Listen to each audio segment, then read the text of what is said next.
గాక. హల్లెలూయా, హల్లెలూయా. ముందుగా దేవాది దేవునికి కోట్లాది కృతజ్ఞతాస్తుతులు, మహిమ, ఘనత, ప్రభావాలు చెల్లించుకొనుచున్నాను. ఇక్కడున్న దైవజనులకు, కూడి వచ్చిన సంఘం అంతటికి కూడా పేరు పేరున్న ప్రత్యేకమైన వందనాలు. ఈరోజు పరిశుద్ధాత్మదేవుడు మనల్ని ప్రేమించి మనతో మాట్లాడాలని ఆశపడుతున్న సంగతులు యోహాను రాసిన మొదటి పత్రిక 1వ అధ్యాయము 3వ వచనంలో నుంచి కొన్ని మాటలు చూద్దామా. యోహాను రాసిన మొదటి పత్రిక 1వ అధ్యాయము 3వ వచనంలోని మాటలు, మాతో కూడా మీకును సహవాసము కలుగునట్లు మేము చూచిన దాన్ని, మేము విన్న దానిని మీకు కూడా తెలియజేయుచున్నాము. మన సహవాసం అయితే తండ్రితో కూడాను ఆయన కుమారుడైన యేసు క్రీస్తుతో కూడాను ఉన్నది. ఒకసారి అలాగే కొరింథీయులకు రాసిన మొదటి పత్రిక, కొరింథీయులకు రాసిన మొదటి పత్రిక 1వ అధ్యాయము 9వ వచనం నుంచి మరికొన్ని మాటలు చూద్దామా. మన ప్రభువైన యేసు క్రీస్తు అను తన కుమారుని సహవాసమునకు మిమ్మును పిలిచిన దేవుడు నమ్మదగిన వాడు. గొప్ప దేవుడా, మీ కోట్లాదిగా వందనాలు, స్తోత్రాలు చెల్లించుకొనిచున్నానయ్యా. ఈ రాత్రి రీతిగా అయా తండ్రి, మీ పిలుపుకు లోబడుతూ మిమ్మల్ని మహిమపరచుటకు నిలబడే అయా ఈ అవకాశం, ఆధిక్యత, ధన్యత, భాగ్యం ఈ అల్పునికిచ్చినందుకై మీకు కోట్లాదిగా వందనాలు, స్తోత్రాలయ్యా. చిన్న మందగా, కొద్ది మందిగా, మీరు మేపు గొర్రెలుగా, మీరు పాలించే ప్రజలముగా మేమందరం మిమ్మల్ని ఆరాధించడానికి, మీలో ఆనందించడానికి సమయంలో అయా తండ్రి, ఈ రాత్రి ఇక్కడ అయా మీ పాదాల చెంత కూడుకొని ఉండగా నాతో, మాతో, మా అందరితో మీరేమి మాటలను ఉద్దేశించి ఉన్నారో ఆ మాటలను వినాలని, మీ మనసును తెలుసుకోవాలని ఆశతో మేమందరము కనిపెడుతుండగా నన్ను మరుగుపరిచి మీ బూరగా మోగించమని, మీ నోరుగా మాట్లాడించమని, మీ వశంలో మీ ఆధీన స్వాధీనాలను ఉంచుకొని మీరు మాత్రమే మాట్లాడి మహిమను పొందమని, మీకే మహిమ, ఘనత, ప్రభావాలు ఆరోపిస్తూ యేసయ్య అతి పరిశుద్ధమైన నామములో ఈ ప్రార్థన ఆలకించమని అడిగి బ్రతిమాలి వేడుకొనుచున్నాను పరమ తండ్రి, ఆమేన్. మన సహవాసం అయితే తండ్రితో కూడాను ఆయన కుమారుడైన యేసు క్రీస్తుతో కూడాను ఉన్నది. మన ప్రభు అయిన యేసు క్రీస్తు అను తన కుమారుని సహవాసములకు మిమ్మల్ని పిలిచిన దేవుడు నమ్మదగిన వాడు. కొన్ని రోజుల క్రితం ఎడతెగక అనే ఒక వర్తమానము ద్వారముగా మనము ఆదిమ సంఘ విశ్వాసులందరూ కూడా నాన్ స్టాప్ గా, కంటిన్యూస్ గా, ఎడతెగకుండా చేసిన సంగతులను గురించి ధ్యానించాం. మనమందరం కూడా వాటిని ఎడతెగక చేయాలని నేర్చుకున్నాం. అవేంటంట? అపోస్తలుల బోధలో, సహవాసములో, రొట్టె విరుచుటలో, ప్రార్థించుటలో వారు ఎడతెగక ఉన్నారని, మనము ఎడతెగక ఉండాలి అనే విషయాలను మనం ధ్యానం చేసాం. బోధ విషయంలో జాగ్రత్త. ఎందుకని ఈ మాట మళ్ళీ మీకు జ్ఞాపకం చేస్తున్నాను అంటే గనుక, ఈ మధ్యకాలంలో ఈ ఐటీఐ కాలేజ్ దగ్గర ఏదో ఒక చర్చిని మొదలు పెట్టారంట. వాళ్ళ గురించి నేను ఇప్పుడు 3వ, 4వ వినడం. నేను మొన్నటి రోజున బుధవారం రోజు కూడికకు వెళ్ళినప్పుడు కూడా నాకు సంబంధించిన, నాతో కాస్త సన్నిహితంగా ఉండే ఒక సహోదరుడు ఈ సంగతి తెలియజేస్తున్నాడు. అన్న, ఇక్కడ వైకుంఠపురం దగ్గర ఏదో వాదం జరుగుతుందిలే, నేను ఎందుకు లేని చూసి చూడటానికి దాటి వెళ్ళిపోయాను. ఆ తర్వాత మళ్ళీ అదే 2 కుర్రోళ్ళు మా ఇంటికి కూడా వచ్చారు. వచ్చి వాళ్ళకి నచ్చినట్టుగా, వాళ్ళకి తోచినట్టుగా బోధ చేసుకుంటూ వెళ్తున్నారన్నా. ఇప్పుడు నేను దానికి సంబంధించినది ఇలాంటి పలానా వాక్యాలు చూపించినప్పుడు వాళ్ళు నాతో గొడవపడి, నువ్వు పాపం చేస్తున్నావు, నరకానికి పోతావు, నన్ను తిప్పుకుంటూ వెళ్ళిపోతున్నారు అని ఆ సహోదరుడు చెప్పాడు. అదే రీతిగా అసలు నేను ఏ ఇంట్లో అయితే కూడిక పెట్టానో ఆ కూడికకు సంబంధించిన, గృహానికి సంబంధించిన ఆ చెల్లి కూడా, వాళ్ళు కూడా చిందవూరు దగ్గరలో ఉంటారు. వాళ్ళు కూడా ఇంచుమించుగా ఇదే ఒక విషయాన్ని తెలియజేశారు. అన్న, ఇదిగో మా దగ్గరికి పలానా ఒక విషయాన్ని తీసుకొని వచ్చారు, ఇదిగో పలానా బోధన చేస్తున్నారు. నా మాట అర్థమవుతుందా? అలాంటి బోధల విషయంలో కాస్త జాగ్రత్తగా ఉండండి. ఎందుకంటే ఈ అంత్య దినాలలో అబద్ధ బోధకులు, అబద్ధ క్రీస్తులు బయలుదేరి ఏం చేయాలనుకుంటున్నారంటే కనుక సంఘాన్ని పాడు చేయాలని, ఏర్పరచబడిన వారిని సైతం పరద్రోయాలని వారు నానా రకాలుగా ప్రయత్నాలు చేస్తున్నారు. కాబట్టి మీరు ఎడతెగక అపోస్తుల బోధలు నిలిచి ఉండండి. అర్థమవుతుందా? పర్వాలేదు అన్న బోధకు కూడా దూరంగా ఉండండి. ఆయన ఏదైతే చెప్పాడో, ఆయన ఏం చేయమన్నాడో దాన్ని చేయాలి, ఆయన ఏం చేయొద్దు అన్నాడు దాన్ని చేయకుండా ఉండాలి. ఇక దాంట్లో వెసులుబాటు ఏం కూడా లేదు. నా మాట అర్థమవుతుందా? బోధల విషయంలో జాగ్రత్త. ఆ తర్వాత సహవాసము కదా. వాళ్ళు ఎడతెక్క దేంట్లో ఉన్నారంట? సహవాసంలో వారు ఎడతెక్కగా ఉన్నారంట. ఆ రోజు అంత వివరముగా ఈ సంగతిని గురించి ధ్యానించడానికి వీలు పడనందున ఈరోజు ప్రత్యేకంగా సహవాసాన్ని గురించి, దాని ప్రాధాన్యతను గురించి, అందులో దేవుడు ఉంచిన ప్రయోజనముల గురించి పరిశుద్ధాత్మ దేవుని సహాయంతో ఈ రాత్రి మనం ధ్యానం చేద్దాం. అందుకుగాను ఈనాటి మన ధ్యానాంశము, ఈ రాత్రి వర్తమానానికి టైటిల్ ఏంటంట?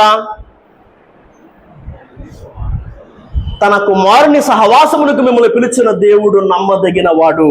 మన సహవాసం అయితే తండ్రితో కూడాను, ఆయన కుమారుడైన యేసుక్రీస్తుతో కూడాను ఉన్నది. సహవాసము.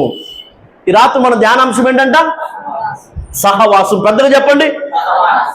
ఆ రోజు సవివరముగా పూర్తిగా దాని గురించి ధ్యానించలేకపోయాం కాబట్టి ఈరోజు ప్రత్యేకముగా సహవాసం అనే విషయాన్ని గురించి పరిశుద్ధాత్మ దేవుని సహాయంతో ఈ రాత్రి మనందరం కూడా ధ్యానం చేద్దాము. అందులోని ప్రాధాన్యతను, దేవుడు అందులో ఉంచిన ప్రయోజనాల గురించి తెలుసుకుందాం. మొదటిదిగా మనము దేవునితో సహవాసం కలిగిన వారిగా ఉండాలంట. మొదటిదిగా ఏంటంటే మనం ఎవరితో సహవాసంలో ఉండాలి? మనము దేవునితో సహవాసం కలిగిన వారిగా ఉండాలి. మొన్న వారంలోనో ముందు వారంలోనో మనం ధ్యానం చేస్తా సమాధాన సంబంధమైన సంగతుల గురించి ధ్యానం చేస్తున్నాం. అంత గొప్ప దేవుడే తుచ్చ మానవులైన మనల్ని తనతో సమాధాన పడమని పిలుస్తున్నాడు. ఆయనతో మనందరం కూడా సమాధాన పడాలని, ఆయనతో సమాధాన పడిన నువ్వు నేను ఆయనతో సహవాసంలో ఉండాలన్నది ఆ తర్వాత విషయం. మొదటి ఏంటంట? నువ్వు నేను ఆయనతో సమాధాన పడాలి. ఆ తరువాత నువ్వు నేను ఆయనతో సహవాసంలో ఉండాలి. కొన్ని సంగతులు, ఈ మాటలు మనం ఇంకా బాగా అర్థం చేసుకోవడం కోసం లేఖనాల్లో నుంచి చూద్దాం. 2వ సమూయేలు గ్రంథము 19వ అధ్యాయము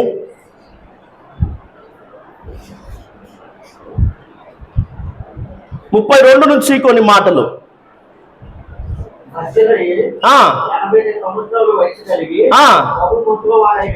బర్జిలయి 80 సంవత్సరముల వయసు కలిగి బహుముసలి వాడై ఉండెను. అతడు అత్యధిక ఐశ్వర్యవంతుడు గనుక రాజు మహానయములో ఉండగా అతనికి భోజన పదార్థములను పంపించుచు వచ్చెను. యెరూషలేములో నా యొద్ద నిన్ను నిలిపి పోషించదును, నీవు నాతో కూడా నది దాటవలనని రాజు బర్జిలైతో సెలవీయగా, బర్జిలయి రాజువగు నీతో కూడా యెరూషలేమునకు వచ్చుటకు ఇక ఎన్ని దినములు బ్రతకబోదును? నేటికి నాకు 80 ఏండ్లాయను. సుఖ దుఃఖములకున్న భేదమును నేను గుర్తింపగలనా? అన్న పానముల రుచి నీ దాసునైన నేను తెలుసుకొనగలనా? గాయకుల యొక్కయు గాయకురాండ్ర యొక్కయు స్వరము నాకు వినబడిన కావున నీ దాసునకు నేను ఎందుకు భారముగా ఉండవలను? నీ దాసునైన నేను నీతో కూడా నది దాటి అవతలకు కొంచెం దూరం వచ్చేదురు గాని రాజువగు నీవు నాకు అంత ప్రత్యుపకారము చేయనేలా? నేను నా ఊరి యందుండి మరణమై నా తల్లిదండ్రుల సమాధి యందు పాతి పట్టబడుటకై అచ్చటికి తిరిగిపోవునట్లు నాకు సెలవిమ్ము అన్నట్టుగా ఇక్కడ కొన్ని మాటలు మనం చూడగలుగుతున్నాం. బర్జిలయి అనే 80 సంవత్సరాల వయసు కలిగిన బహువృద్ధుడు, ముసలివాడు, అధికమైన ఐశ్వర్యవంతుడైన ఈ వ్యక్తి దావీదు అబ్షాలోమును తప్పించుకుంటూ, దావీదు అబ్షాలోము కంటబడకుండా దాక్కుంటూ వస్తున్న ఆయా సమయాల్లో, దావీదు అవసరాల్లో ఉన్నప్పుడు, దావీదు ఇబ్బందులు గుండా పోతున్నప్పుడు బర్జిలయి అనే 80 సంవత్సరాల వయసు ఉన్న ముసలివాడు, అధికమైన ఐశ్వర్యవంతుడు, తన ప్రాణాలను కూడా లెక్క చేయకుండా దావీదుతో పాటుగా ఉన్న దావీదు పక్షపు వారికి ఆహారాన్ని అందజేస్తూ పంపిస్తూ వచ్చాడంట. అర్థమవుతున్న మాటలు?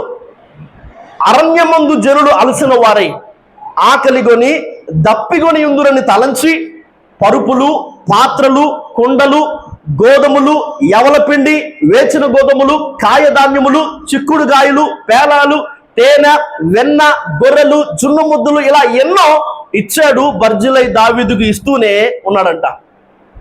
దావీదు కష్టాల్లో ఉన్నప్పుడు, దావీదు ఇబ్బందుల్లో ఉన్నప్పుడు, దేవుడు కోరుకున్నవాడు, దేవుడు అభిషేకించిన వాడు, దేవుడు రాజుగా నిర్ణయించిన వాడు, నిలబెట్టిన వాడు, ఇబ్బందులు గుండా పోతున్నప్పుడు, కష్టాలు గుండా వెళ్తున్నప్పుడు మనకున్నదేదో మనం తింటున్నామని అనుకోకుండా బర్జులో ఏం చేశాడు, ఒకవేళ నాకున్నది నేను తినకపోయినా నాకున్న దాంట్లో తీసి అతన్ని ఖర్చు చేసినా కూడా అబ్షాలోముకి సంగతి తెలిస్తే నన్ను చంపుతాడేమో అన్న భయం కూడా లేకుండా బర్జులో ఏం చేస్తున్నాడంట, దావీదు పక్షంలో ఉన్న వారందరికీ కూడా ఇబ్బందుల్లో కష్టకాలంలో వారిని ఆదుకుంటున్నాడు, వారి అవసరాలు ఎదిగి వారికి తీరుస్తున్నాడు, వారి ఆకలి వారి భోజనాన్ని కావలసిన పదార్థములను ఇస్తూ వచ్చాడంట.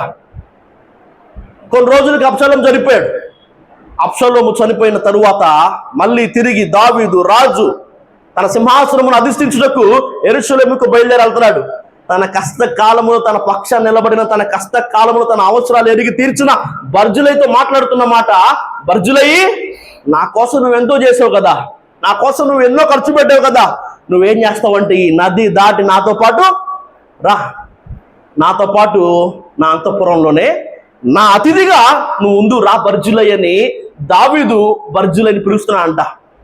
అయితే అప్పుడు ఈ బర్జులై మాట్లాడుతున్న ఒక మాట ఏందంటే కనుక, అయ్యా నాకు ఎప్పటికీ 80 సంవత్సరాలు కాబట్టి నేను ఎన్ని రోజులు బతుకుతానో కూడా నాకు తెలియదు, నాకు సుఖ దుఃఖములకు ఉన్న భేదము నేను ఇప్పుడు ఈ వయసులో గుర్తింపగలనా, అన్నపానముల రుచి నేను ఇప్పుడు తెలుసుకోగలనా, గాయకురాండ్రు పాటలు పాడిన నేను వినగలనా, నేను ఎందుకయ్యా నీకు భారం, నేను ఇక్కడే ఉండిపోతాను.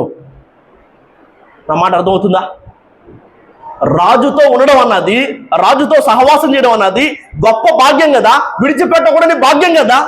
నా మాట అర్థమవుతుందా?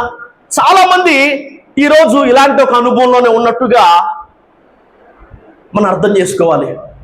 రాజుతో ఉండడం అన్నది లేదా రాజు సహవాసంలో ఉండడం అన్నది అది ఎంత గొప్ప భాగ్యమో, అది ఎంత గొప్ప ఆధిక్యతో తెలుసుకోలేని వారిగా దాన్ని నిర్లక్ష్య పెడుతున్నారు, దాన్ని నిరాకరిస్తున్నారు కొందరు.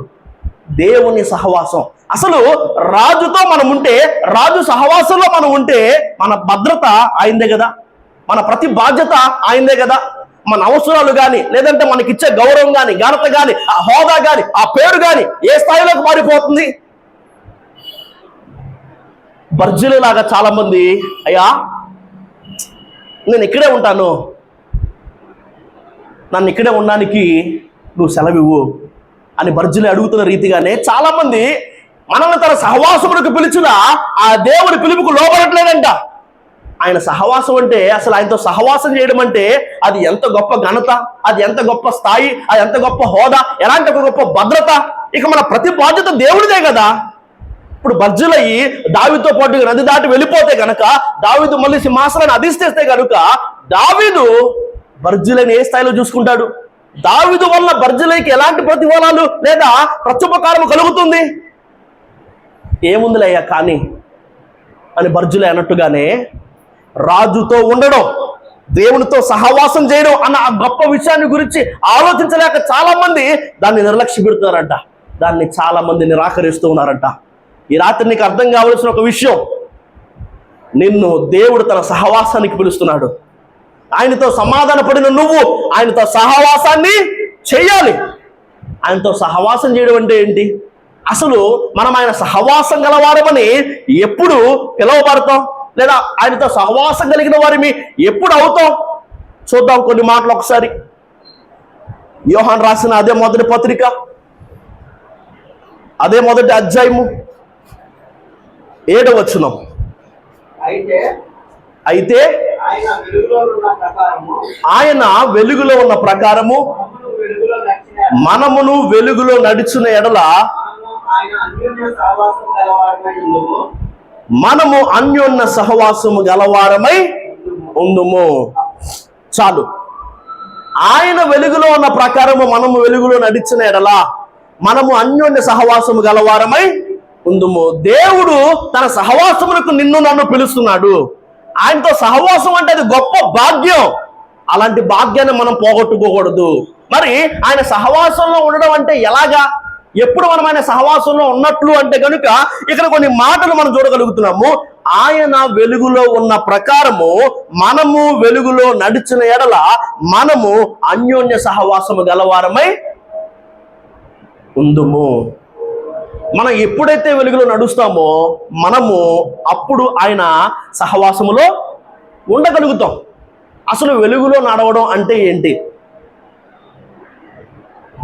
వెలుగులో నడవడం అనే మాటకు మొదటి అర్థం చీకటి కార్యాలు, చీకటి స్థలాలు, చీకటి సంబంధాలు, చీకటి అలవాట్లు, వీటిని విడిచిపెట్టి మనం పరిశుద్ధంగా జీవించడం. అర్థమవుతున్న మాట? దేవుని సహవాసం కలిగిన వారిమిగా మనం ఉండాలంటే మనం ఏం చేయాలంటే కనుక, ఎప్పుడు మనం ఆయనతో సహవాసంలోనికి వస్తామయ్య అంటే కనుక, ఆయన వెలుగులో ఉన్న ప్రకారం మనం కూడా వెలుగులో నడిచిన ఎడల. వెలుగులో నడవడం అంటే ఏంటయ్యా అంటే కనుక, ఈ చీకటి సంబంధాలు, ఈ చీకటి స్థలాలు, ఈ చీకటి చేష్టలు, ఈ చీకటి అలవాట్లు మనం విడిచిపెట్టి మనము పరిశుద్ధంగా జీవించినప్పుడు. పరిశుద్ధత అని చెప్పండి ఒకసారి, ఇంకాస్త పెద్దగా చెప్పండి. ఈ నది దాటి నాతో పాటు ఉండడానికి నువ్వు రా బర్జులై అని దావీదు అంటున్నట్టుగానే, నువ్వు వేటిని విడిచిపెట్టాలో, నువ్వు వేటిని దాటాలో వాటిని దాటి, వాటిని విడిచిపెట్టి నాతో రా, నా సహవాసానికి రా అని దేవుడు నిన్ను నన్ను పిలుస్తున్నాడు. చాలా రోజుల ముందు హెబ్రీయులు అన్న ఒక వర్తమానం మనం ధ్యానం చేస్తా. హెబ్రీయుడు అనే మాటకు అర్థం దాటేవారని. వారు ఐగుప్తును దాటారని, వారు ఎర్ర సముద్రాన్ని దాటారని, వారు అరణ్య పర్వతాలను దాటారని, వారు యోర్దాను దాటారని, వారు ఎరుకో ప్రాకారాలను దాటారని మనం విన్నాం కదా. నువ్వు దేవుని కోసం దేన్ని దాటలేక ఆగిపోతున్నావు? లేదయ్యా, ఈ నది దాటి నేను రాలేను, ఇక్కడే ఉంటాను, నాకు ఇక్కడే బాగుంది అని బహుశా నువ్వు కూడా అంటున్నావా? దేవుడు విడిచిపెట్టమన్న వాటిని వేటిని విడిచిపెట్టలేక, లేదు లేదే నేను అక్కడ దాకా రాలేను, చాలు ఇక్కడ ఉండిపోతాను అని రాజు నిన్ను దేనికోసం అయితే పిలుస్తున్నాడు? రాజు నిన్ను తనతో ఉండడానికి, రాజు నిన్ను తన సహవాసానికి పిలుస్తుంటే, ఆ గొప్ప ఆధిక్యతను, భాగ్యాన్ని గురించి నువ్వు ఆలోచించలేక, లేదయ్యా నేను ఇక్కడే ఉంటాలే అని నది దాటకుండా ఉండడానికి, విడిచిపెట్టవలసిన వాటిని విడిచిపెట్టకుండా ఉండడానికే ఇష్టపడుతున్నావా? నువ్వు విడిచిపెట్టాలి ఆ చీకటి సంబంధాన్ని, ఆ చీకటి అలవాట్లను, ఆ చీకటి స్థలాన్ని నువ్వు విడిచిపెట్టాలి. నువ్వు దాటాల్సిన వాటిని దాటాలి. అప్పుడే నువ్వు ఆయనతో అన్యోన్య సహవాసంలోనికి రాగలుగుతావు. మొదటిది పరిశుద్ధత. ఏంటంట? వెలుగులో నడవడం అంటే దాని అర్థం పరిశుద్ధంగా జీవించడం. అప్పుడు నువ్వు ఆయనతో సహవాసంలోకి రాగలుగుతావు. రెండవ అర్థం ఏంటి తెలుసా? చూద్దాం ఒకసారి. అదే 1 యోహాను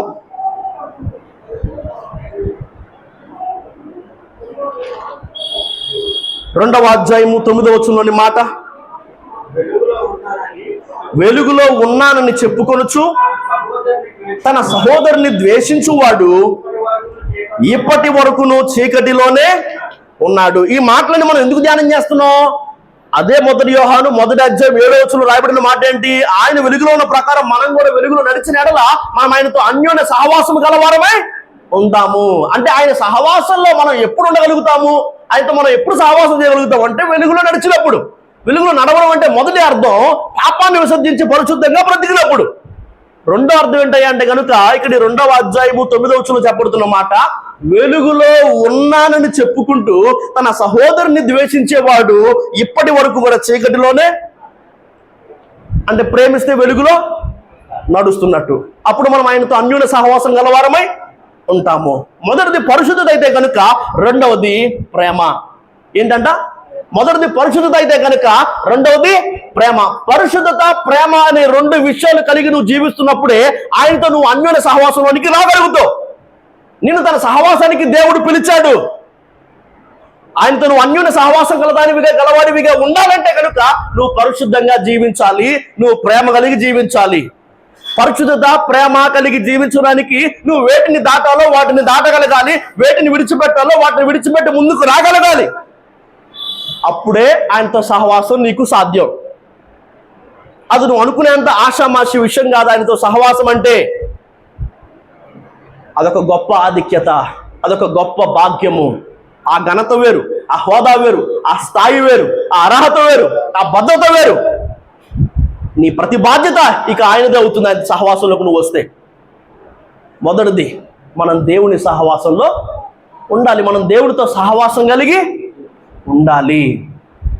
రెండవదిగా సహవాసము అనే వర్తమానం ద్వారంగా మనం అర్థం చేసుకోవాల్సిన, మనం తెలుసుకోవాల్సిన ఒక సంగతి ఏంటంటే గనుక, సరైన దైవజనుల, పరిశుద్ధుల సహవాసంలో ఉండడం నీకు చాలా అవసరం. ఏంటంట?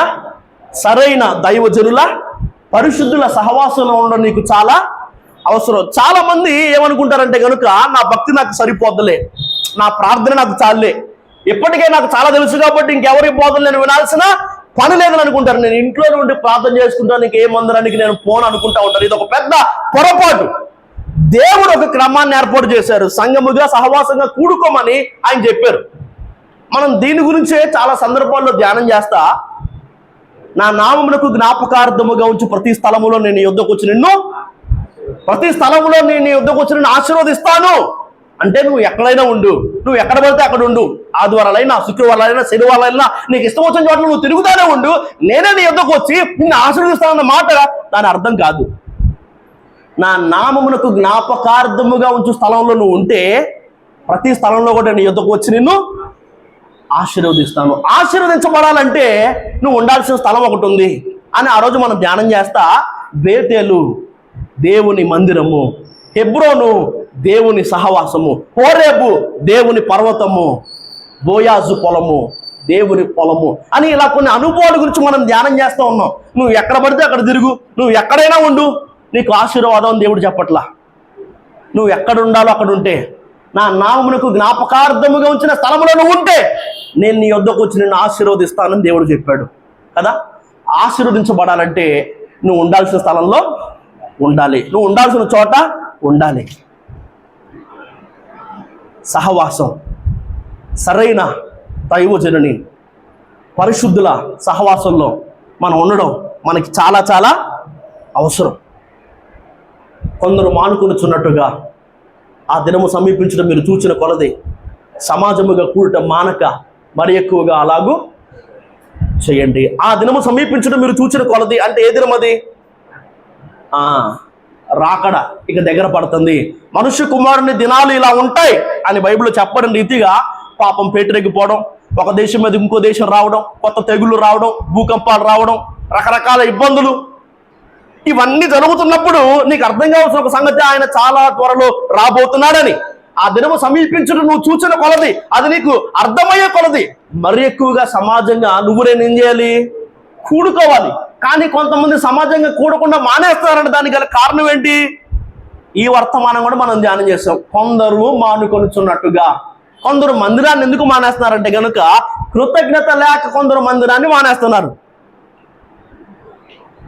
10 మంది శుద్ధులయ్యారు కదా, మిగిలిన 90 ఎక్కడ అంటే ఒకడే వచ్చారంట. 10 మంది దేవుని దగ్గర ప్రార్థన చేశారు, బాధలు చెప్పుకున్నారు, మేలు అనుభవించారు, బాగయ్యారు, స్వస్థత పడ్డారు. ఒకడు మాత్రమే తిరిగి వచ్చాడు. ఎందుకు? ఆ ఒకడికి కృతజ్ఞత ఉంది. 9 మంది రాలేదు. దానికి గల కారణం ఎందుకు? వాళ్ళకి కృతజ్ఞత లేదు. ఇదిగో ఈ ఉద్యోగం కావాలని మన మందిరానికి వచ్చే ఉద్యోగం వచ్చేసింది కాబట్టి ఇక దేవుడు మనకు వద్దు. ఇదిగో గర్భఫలం కావాలి కాబట్టి మందిరానికి వచ్చి దేవుడు బిడ్డలు ఇచ్చాడు కాబట్టి మనకి ఇంకా మందిరం వద్దు. ఇదిగో ఈ కష్టం పోవాలని చెప్పి, ఈ అప్పు తీరాలని చెప్పి, నా భర్త మారాలని చెప్పి, ఇదిగో ఈ కష్టం తొలగిపోవాలి, ఇదిగో ఇదేదో అద్భుతం జరగాలి కాబట్టి మందిరానికి వచ్చాం. చక్కగా సంఘం అంతా ప్రార్థన చేసింది.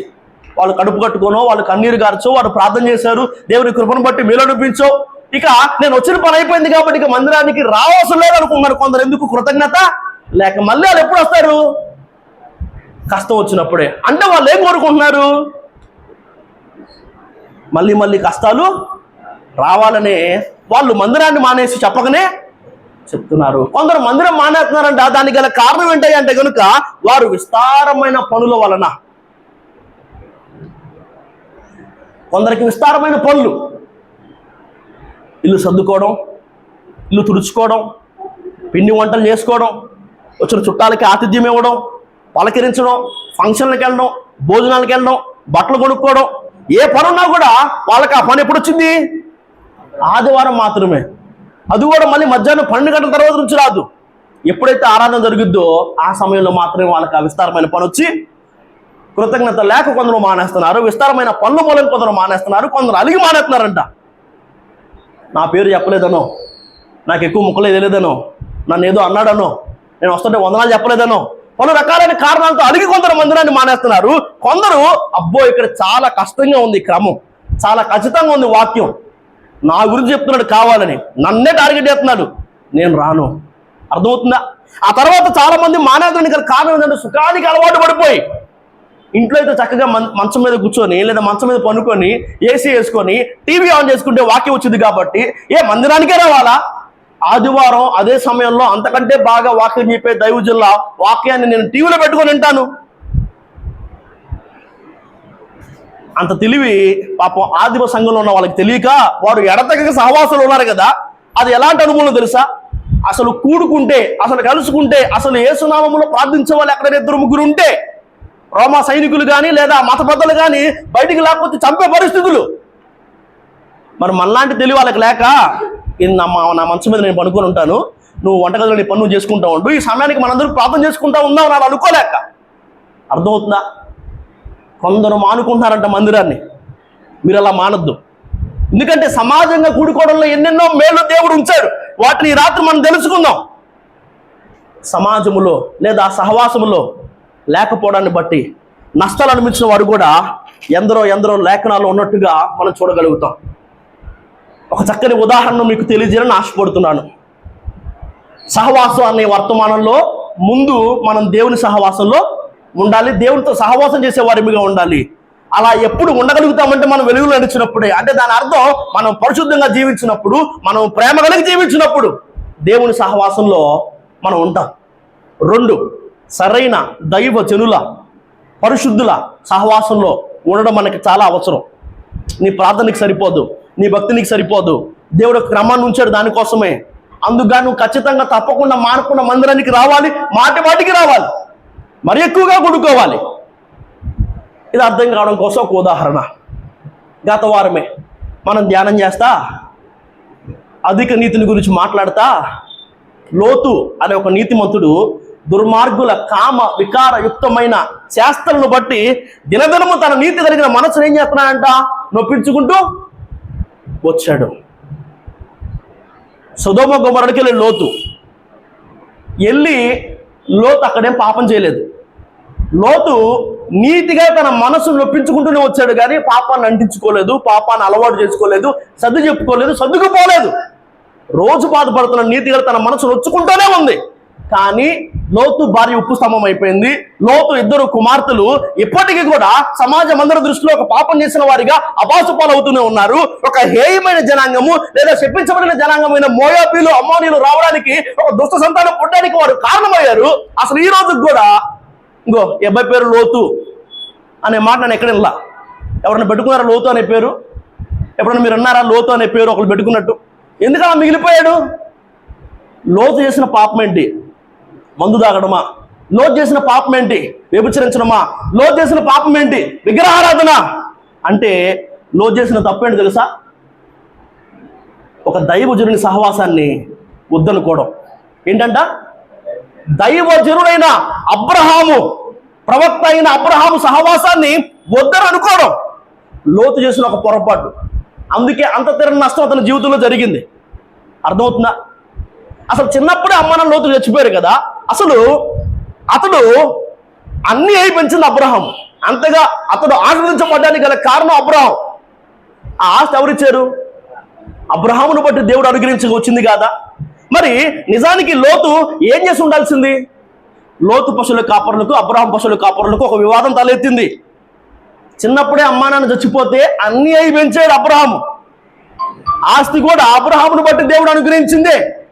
ఈ రోజు బలం వచ్చేసింది కాబట్టి, ఈ రోజు ఆస్తి పెరిగిపోయింది కాబట్టి ఈ ముసలితో మనకేందులే పని అనుకుని ఉండొచ్చావు. కానీ బహుశా లోతు పశువుల కాపరులకు, అబ్రహాం పశువుల కాపరులకు వివాదం తలెత్తినప్పుడు లోతు ఏం చేసి ఉండాల్సింది?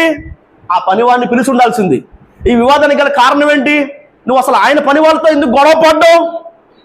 ఈ ఆస్తి ఎవరిది? ఈ మందలు ఎవరివి? ఎవరిని బట్టి దేవుడు మనకి ఇచ్చాడు? ఆయనకి సారీ చెప్పు అని చెప్పి లోతు మహా అయితే ఆ వ్యక్తిని పనులోంచి తీసేసి ఉండాల్సింది, లేదా మందరించి పంపించి ఉండాల్సింది.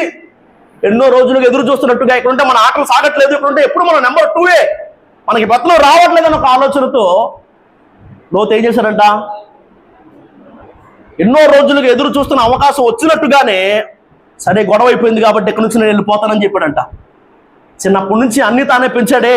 ఇలాంటి ఒక వయసులో ఆయనకి నా తోడు అవసరం అని లోతు ఆలోచించలా. అందుకే లోతు నష్టపోయాడు. సరైన దైవజనుని సహవాసం, పరిశుద్ధుల సహవాసం నీకు ఉండడం చాలా అవసరం. అదే ఇంట్లో ఇంకో వ్యక్తి ఉన్నాడు, ఎలియాజరు. ఎవరు? ఎలియాజరు ఒక పనుడు, ఎలియాజరు ఒక దాసుడు. కానీ ఎలియాజరు ఏ రేంజ్కి వచ్చాడయ్యా అంటే కనుక అబ్రహాం పెద్దోడైపోయాడు. అబ్రహాము కుమారుడైన ఇస్సాకుకు వివాహం చేయాల్సిన వయసు వచ్చింది. అబ్రహాం నేను రాలేను, ఇస్సాకు నీతో రావడానికి వీల్లేదు. ఎలియాజరు నువ్వేం చేస్తావంటే ఇదిగో ఆ పలానా దగ్గరికి వెళ్ళి నువ్వు ఇస్సాకు ఒక భార్యను తీసుకొని వెదకి తీసుకురా. ఇప్పుడు ఇస్సాకుకు లేదా అబ్రహాముకు కోడల్ని వెతికే ఆ బాధ్యత, లేదా ఇస్సాకుకు భార్యను తెచ్చే ఆ బాధ్యత ఎవరిది? ఎలియాజర్ది. ఎలియాజర్ ఎవరిని సెలెక్ట్ చేస్తే, ఎలియాజర్ని ఎవరు ఎంపిక చేస్తే, ఎలియాజర్ ఎవరిని వెంట పెట్టుకొని వస్తే ఇస్సాకు నాకేమై నచ్చలేదు, నాకేమై మొహం బాగాలేదు, నాకేమై ఎత్తు సరిపోలేదు అందరికి వీల్లేదు. ఎలియాజర్ తెచ్చిన వాళ్ళని ఇస్సాకు ఏం చేయాలి? అది ఎలియాజర్ రేంజ్. అంత మాత్రమే కాదు, రెబ్కా ఇంటికి వచ్చినప్పుడు లాబాను మాట్లాడుతున్నాడు, యెహోవా వలన ఆశీర్వదించబడిన వాడు నువ్వు లోపలికి రా. ఎవరు? ఎలియాజరు యెహోవా వలన ఆశీర్వదించబడిన వాడు. అంత మాత్రమే కాదు, ఈనాటికి కూడా మనము అతని గురించి మాట్లాడుకుంటూ పరిశుద్ధాత్మ దేవునికి అతడు సాదృశ్యంగా కనబడుతున్నాడని మాట్లాడుతూ ఉంటాం. ఆ స్థాయికి అతను ఎదగడానికి, అతను ఆ రీతిగా ఆస్వాదించబడడానికి గల కారణం, దేవుడు అతన్ని అంతగా ఆస్వాదించడానికి గల కారణం తెలుసా? మొదటి నుంచి అబ్రహాము సహవాసాన్ని, దైవజనుని సహవాసాన్ని లోతు వద్దనుకున్నాడే కానీ ఎలియాజరు మాత్రం వద్దనుకోలేదు, ఎలియాజరు మాత్రం కాదనుకోలేదు. ఇద్దరులో ఎవరు ఎక్కువ? అబ్రహాంకి లోతు ఎక్కువ, ఎలియాజరు ఎక్కువ. అంటే లోతుకి అబ్రహాంకి రక్త సంబంధం ఉంది, ఎలియాజరు ఒక పనోడు. కానీ సహవాసాన్ని వద్దు అని అందుకున్నందుకు అలా మిగిలిపోయాడు లోతు. కానీ సహవాసంలోనే నిలిచి ఉన్నందుకు అంతగా ఆశీర్వదించబడ్డాడు ఈ ఎలియాజరు. సరైన దైవజనుని, సరైన పరిశుద్ధుల సహవాసంలో నువ్వు ఉండడం ఎంతైనా అవసరం. బెత్లెహేములో కరువు వచ్చిందని నయోమి కుటుంబం ఎక్కడికి వెళ్ళిపోయారంట? చెప్పాలి, ఎక్కడికి వెళ్ళిపోయారు? మోయాబుకి వెళ్ళి వారు వ్యభిచరించలేదు, మోయాబుకి వెళ్ళి వారు విగ్రహారాధన చేయలేదు, మోయాబుకి వెళ్ళి వాళ్ళు ఏం పాపంలో బతకలేదు. కానీ నయోమి భర్త చచ్చిపోయాడు, నయోమి ఇద్దరు కుమారులు చచ్చిపోయారు. అసలు మోయాబుకి వెళ్ళిన తర్వాత మోయాబు స్త్రీల్లో ఒక ఆమెన రూతును వాళ్ళు దేవుడి వైపుకి తిప్పారు. అర్థమవుతుందా? నయోమి మోయాబుకి వెళ్ళింది, నయోమి కుటుంబం మోయాబుకి వెళ్ళింది. వాళ్ళేం విగ్రహారం చేయలా, వాళ్ళేం తాగల, వాళ్ళేం తిరగల, వాళ్ళేం పాపంలో బ్రతకలా. కానీ నయోమి భర్త చచ్చిపోయాడు, నయోమి ఇద్దరు కుమారులు చచ్చిపోయారు. అసలు ఆ మోయాబుకి వెళ్ళి మోయాబులో ఒకరిని దేవుని కోసం సంపాదించారు వాళ్ళు. ఎందుకు వాళ్ళకి అంత నష్టం? వాళ్ళు బెత్లెహేమును విడిచిపెట్టినందుకు. బెత్లెహేములో కరువు వచ్చింది కాబట్టి, బెత్లెహేములో కష్టం వచ్చింది కాబట్టి, ఇక్కడ లాభం రావట్లేదు, ఇక్కడ మనకేదో తేలేలా లేదు కాబట్టి మనం ఇక్కడి నుంచి అక్కడికి వెళ్ళిపోదాం అనుకున్నారంట. నిజానికి కరువు అయినా పర్లేదు, బెత్లెహేములో ఉందా, కష్టమైనా పర్లేదు, బెత్లెహేములో ఉందా అనుకున్న వాళ్ళు ఎవరు చచ్చిపోలా. కానీ వీళ్ళు ఇక్కడ కష్టం వచ్చిందని, వీళ్ళు ఇక్కడ ఇబ్బంది వచ్చిందని అక్కడికి వెళ్ళి ముగ్గురు చనిపోయారు. నయోమి కుటుంబం అంతగా నష్టపోవడానికి గల కారణం బెత్లెహేమును వాళ్ళు విడిచిపెట్టడమే. యెరూషలేము నుంచి ఎరుకోకు ఒక వ్యక్తి దిగి వెళ్తున్నాడంట, దొంగల చేతికి చిక్కాడు. చాలా బాధి, ఉన్న విలువైన వాటిని దోచుకొని ఉన్న ప్రాణంతో వదిలేసి వెళ్ళారు. ఎందుకు ఈ గతి? యెరూషలేమును విడిచిపడ్డా. ఇక్కడ లేనిదేదో అక్కడ దొరికిందని అనుకోవడాన్ని బట్టి, ఇక్కడ చేయలేనిదేదో అక్కడ చేయించాలని అనుకోవడాన్ని బట్టి తప్పిపోయిన చిన్న కుమారుడు తండ్రింటిని వదిలేసి దూరదేశానికి వెళ్ళాడంట. ఎందుకు? ఇక్కడ ఉంటే మనకి ఇష్టం వచ్చినట్టుగా బతకలేము, ఇక్కడ ఉంటే నాన్న ఏది పడితే అది మనం చేయనివ్వడు, ఎప్పుడు నాన్న మాట వింటా బతకాలి, అందుకని నాన్నకు దూరంగా పోదామని దూరంగా వెళ్ళాడు. ఉన్నవన్నీ పోగొట్టుకున్నాడు. అర్థమవుతుంది అన్నమాట. సరైన దైవజనుల, సరైన పరిశుద్ధుల సహవాసంలో ఉండడం చాలా చాలా అవసరం. అలా లేకే నష్టపోయిన వారు ఎందరో. ఒక యెహోషువ, ఒక ఎలీషా, ఒక తిమోతి, ఇలా ఎందరో సరైన ఆత్మీయ నాయకుని, సరైన దైవజనుని నీడలో, నడిపింపులో దేవుడు ఉంచాడు కాబట్టి ఉంటూనే వచ్చారు. యెహోషువ మోషేకు పరిచారకుడు,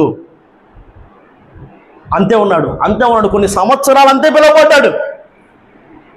ఆ తర్వాత యెహోవాకు దాసుడు, ఆ రేంజ్కి ఎదిగాడు. ఎలీషా ఏలియా చేతుల మీద నీళ్లు పోస్తూ వచ్చున్నాడు. ఎన్నో రోజులు అంతే పిలువబడ్డాడు. తన జీవనోపాధిని వదిలేసి, తనకు ఆధారమైన వాటిని విడిచిపెట్టి, తన తండ్రిని, తన తల్లిని వదిలేసి ఏలియా వెంట పరిగెత్తుతూ వస్తే ఎలీషా చాలా రోజులు ఏలియా చేతుల మీద నీళ్లు పోసిన వాడిగానే పిలువబడ్డాడు. కానీ ఆ తర్వాత ఏలియా కంటే 2 అభిషేకం కలిగిన వాడే. ఏలియా 7 అద్భుతాలు చేస్తే ఎలీషా 14 అద్భుతాలు చేసే రేంజ్కి ఎదిగాడు. తిమోతి, పౌలు భక్తులు లాంటి ఒక సరైన ఆత్మీయ నాయకుడు నడిపింపులు ఉన్నాన్ని బట్టి నా మాటలు మీకు అర్థమవుతుందా? ఈ మాటలు మీరు అర్థం చేసుకోవాలి. ఒక సరైన దైవ జనుని సరైన సహవాసంలో నువ్వు ఉండడాన్ని బట్టి నీకు ఎన్నో మేలు. నా ప్రార్థన ఏదో నాది, నా భక్తి ఏదో నాది, నేను ఇంట్లో ఉండి టీవీలు చూసుకుంటానులే అని అనుకుంటే సరిపోదు. సమాజంగా కూడుకోవాలి, దేవుని సహవాసంలో నువ్వు ఉండాలి. 2, దైవజనుల సహవాసంలో, అదే రీతిగా పరిశుద్ధుల సహవాసంలో నువ్వు ఉండాలి. సమయం లేదు కాబట్టి నా మాటలు ముగించే ప్రయత్నాన్ని చేస్తున్నాను. త్వరగా కొన్ని విషయాలు మీకు చూపించి నా మాటలు ముగిస్తాను. సమయం లేదు కాబట్టి. ప్రభువైన యేసుక్రీస్తు వారికి ఒక వాడుక, ఒక అలవాటు ఏంటంటే అది సమాజ మందిరములకు వెళ్ళడం. ఆయనకు ఒక అలవాటు. ఆయన మనకు చూపిన ఒక మాదిరి, మానకుండా మందిరానికి వెళ్ళడం. ఆ తర్వాత మనం చూస్తే కనుక గలతీయులకు రాసిన పత్రిక 6వ అధ్యాయం 2వ వచనంలోని మాట, ఒకని భారమును ఒకడు భరించి ఇలాగు క్రీస్తు నియమమును పూర్తిగా నెరవేర్చుడి. క్రీస్తు నియమం అంట ఒకని భారము ఒకడు భరించడం అన్నది. ఒకని భారం ఒకడు భరించాలంటే నువ్వు మందిరానికి రాకపోతే, నువ్వు సహవాసంలో లేకపోతే నీ భారం ఏంటో, నీ ప్రార్థన అవసరం ఏంటో, నీకు వచ్చిన కష్టం ఏంటో నాకేం తెలుస్తుంది? నా మాటలు అర్థమవుతున్నాయా? ప్రభువైన యేసుక్రీస్తు వారు మనకు చూపిన మాదిరి సమాజంగా కూడుకోవడం. ఒకని భారాలు ఒకడు భరించాలన్నది క్రీస్తు నియమం. అంత మాత్రమే కాదు, ఏలయనగా 2-3 నా నామమును ఎక్కడ కూడి ఉందరో అక్కడ వారి మధ్య నేను. ఆయన సన్నిధి, ఆయన మహిమ ప్రత్యక్షత ఉంటుంది మందిరంలో. కీర్తన గ్రంథం 84 కీర్తన 4వ వచనంలో, నీ మందిరమునందు నివసించు వారు ధన్యులు, వారు నిత్యమును స్తుతించుదురు. ధన్యులు అనే ఈ మాట ఇంగ్లీష్లో బ్లెస్డ్ అన్న మాట రాయబడింది.